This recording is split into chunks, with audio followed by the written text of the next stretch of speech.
Thank you. Gracias. Muy bien. En este momento, Guatemala. David.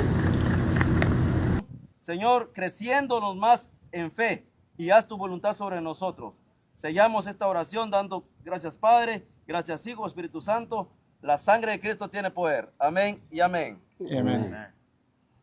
Gracias. Están en Washington, bendice cada uno de los que están apoyando. Padre, te lo pedimos en tu nombre, oh Jesús.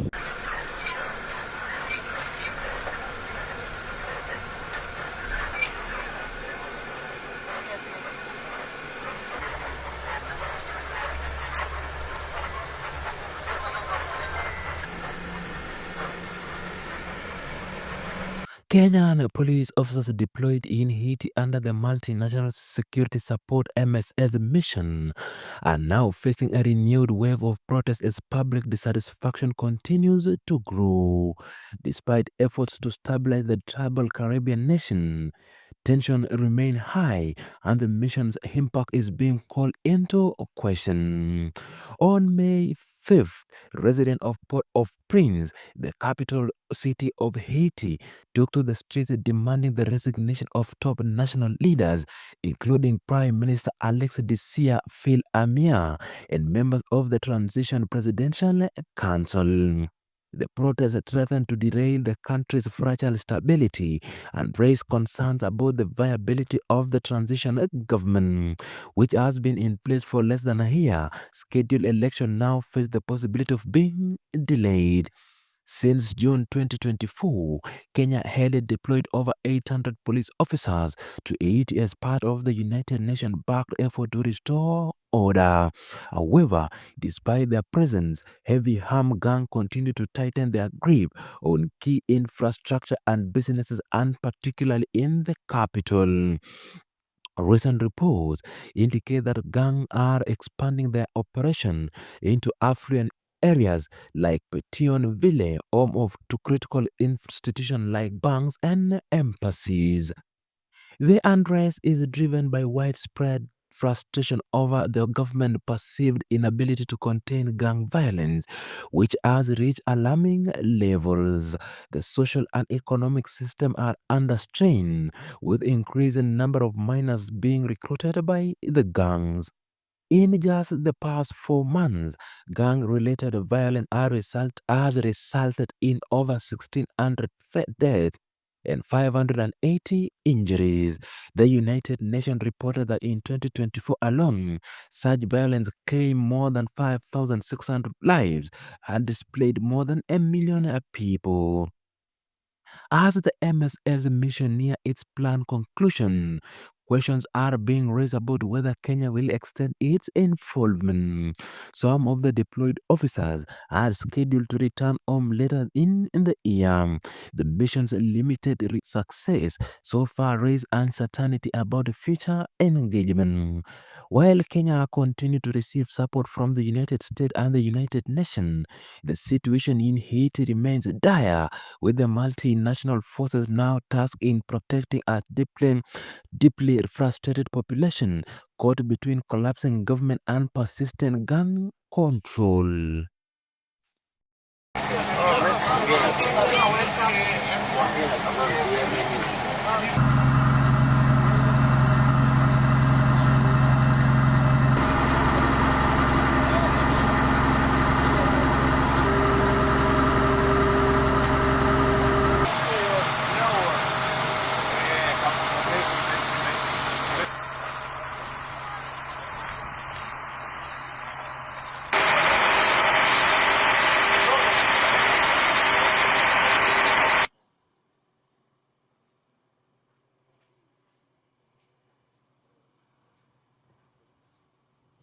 Having patrols day and night that are coming here to make sure that those bad guys, the guys,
The ones who are attending the vehicle or attending the person who is injured.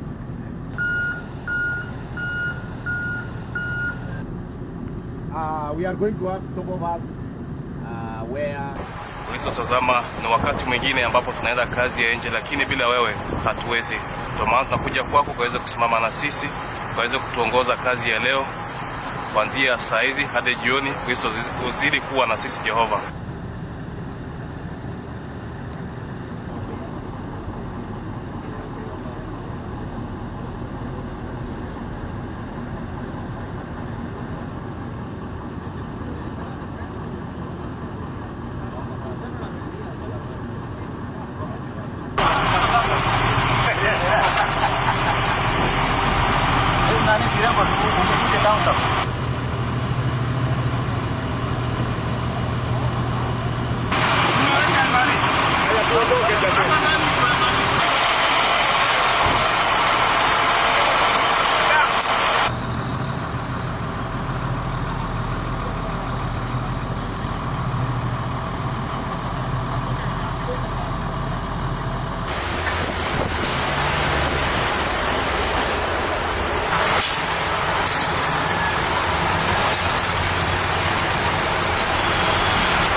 which have been fired by the gangs, people away from this area, and they were aiming to cross over.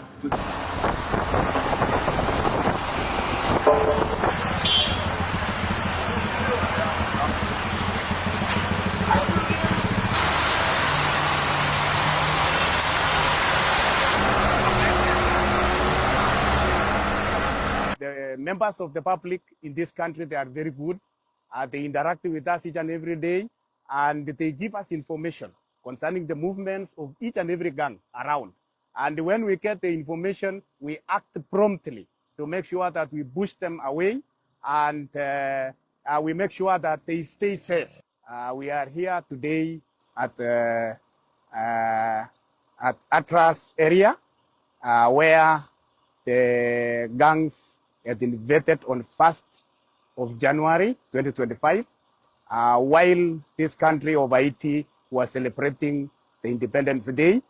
And we received a message very early in the morning that there is a group of gangs who has invaded Thomasin area. And we made efforts and joined hands with the PNH police, and we came with a team whereby we surely engage the gangs. There was many, and even if you see this hill up here, they had invaded up to this hill and beyond, but we managed to repulse them. We engaged them, so we pushed them down, and they went away, whereby we overpowered them.